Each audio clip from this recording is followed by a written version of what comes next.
I tried to set the camera up with a shot on some of my farmland. I guess I can call it farmland. It's mostly a pine thicket that I've been able to clear somewhat in an effort to put in a few pecan and walnut groves.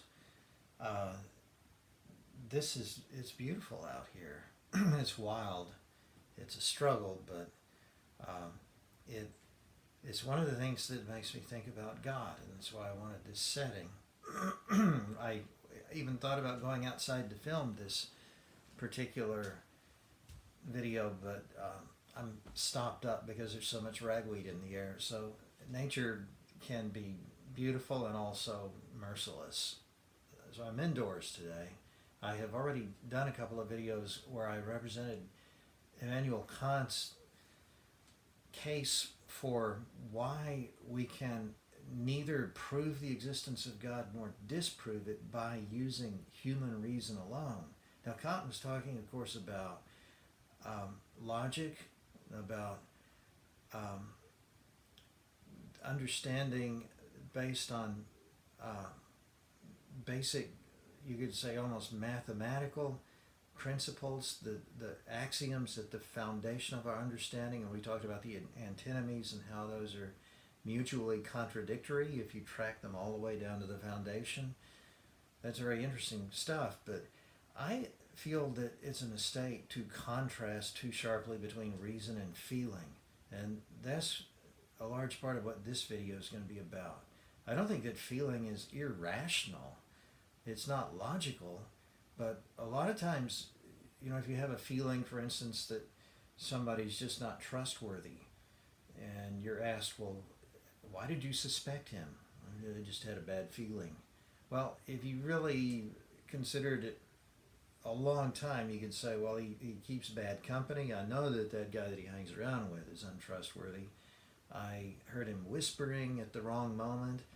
I walked in on him, he wasn't expecting me, and he kind of gave me a funny look. You could break it down and enumerate things. This is so true of so many of our feelings. They're not irrational. It's not that they don't have elements of solid objective evidence behind them, but we don't break them down into definite quantitative components in that manner. They remain as feelings for us, a kind of indefinite experience that is not clearly bordered.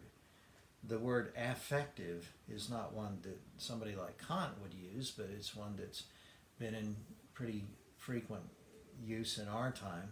So let's just talk about this as the affective element of religious experience. Now, again, I want to make another distinction quickly between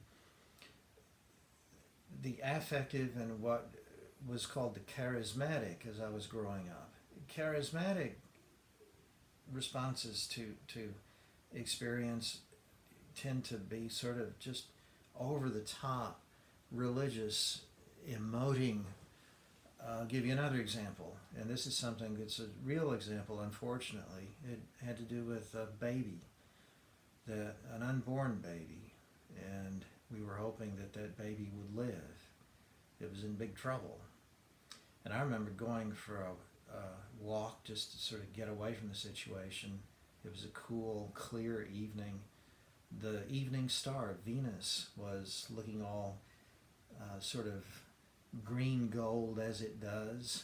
And at that moment I thought, it's a sign.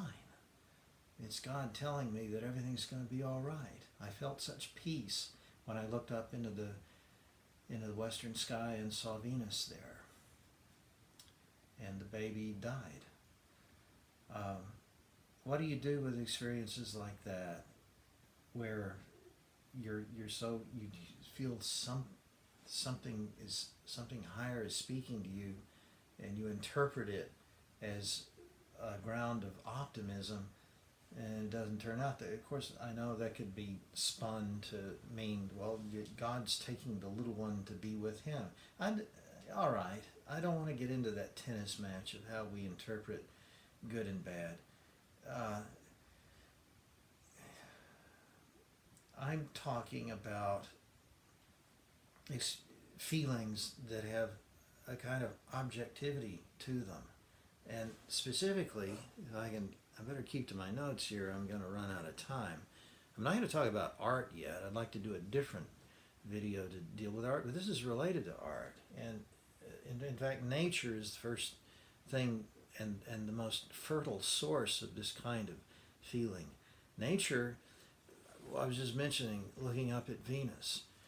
Quite often throughout human history, maybe the first thing that people will talk about is the stars when they discuss having just an intuition that some wise, benevolent force is guiding the universe. In Cicero's De Natura Deorum, concerning the nature of the gods, he delivers through the mouth of the Stoic Balbus a speech where Balbus talks at great length about how the fixed stars are moving in perfect synchronicity, and then the wandering planets are intricately orchestrated and all that. Of course, we look at all of that now as mechanism. We've taken the indefinite experience and we've turned it into something very definite using mathematics and more modern techniques of measurement. We've been able to crack the code. So we have taken the mystery out of nature and we now understand it as very mechanistic. Of course, nature operates efficiently and on a plan. There's a kind of Darwinian razor that cuts away things that don't stay on the plan. So what's left over is that which is efficient and abides by the laws of nature. The other things get destroyed or filtered out. But this doesn't explain the draw that stars or wind in the leaves, or even I've been hearing a lot of trains passing this morning. I'm sure you can't hear them through the window, but a distant sound like that. It might even be the distant sound of a dog bark. It's something that can be kind of annoying if it's right next to you, but something in the distance. There are these experiences, and if you were to count them, if you were consciously to think about them and check one off every time you had such an experience, you would, I'm sure, find that there are hundreds of them every day. They saturate our existence. They are, think of the gospel phrase, "The wind bloweth where it listeth, and whence it comes and whither it goes, we know not." That's such a condensed, beautiful expression. And again, beauty, art, that's something I'll get to later. But that's such a powerful expression of this slightly painful, I call it a sort of sweet sadness, a mystery, a longing, a sense that there has to be something that we don't understand, and it's something that is essential to our humanity. It's calling us forth. We can take elements of experience around us and analyze them and scientifically break them into parts so that we understand them and we can make them obey the laws of science, and we can take the mystery right out of them. But when all of that is over and done, we still look up at the stars at night, or we hear the wind rustling in the leaves, and we feel that we've missed something if we're still human beings. Now, they say that very soon artificial intelligence is going to be able to replicate the human being completely, so that you can't even tell if you're looking at me, am I real or am I artificial? The more that we reduce our intelligence to a definite level, a quantitative level, the more that we can make our specific responses, specific responses to specific stimuli, the more we're going to start resembling robots, and the easier it will be to make a robot that resembles us. And I think that our contemporary lifestyle is very much doing this to us. Everything needs to be purposive. Our activity needs to be directed to a useful and profitable end. And I'm not going to beat up on capitalism because, the marketplace is a clear example of this, but show me any sort of human civilization that doesn't do this. We all, as human beings, are trying to figure out how to take things and manipulate them and work them into constructing something that we want and we find useful. And capitalism does that more successfully than other systems, but all of us are doing that. I think that's why all human beings, as they advance, as they evolve, also kind of lose touch with the spiritual, and that's something that we have to try to work against. The spirit is still there, and it's calling us irresistibly. This is what I wanted to say about this response that we have to the wind that bloweth where it listeth, or the train whistle that's coming from somewhere and going somewhere. Where's it going? Maybe the most wonderful place we can imagine if we could just get on board, but our imagination just kind of runs wild with that. And it's that imagination that makes us distinct from robots, and which will continue to make us distinct from robots as long as we have it. It's our spiritual side. And I hope we don't lose it, because I don't want us to be robots. Robots don't have a soul. But these experiences are not culturally conditioned. They're not something that we've learned by how we were brought up. They're as irresistible as drawing your hand back from a hot stove, or shivering if cold water runs down your back. They're fully natural responses. And no, I don't think they're primitive instinct that's been programmed into us by life on the savannah before we discovered clothes.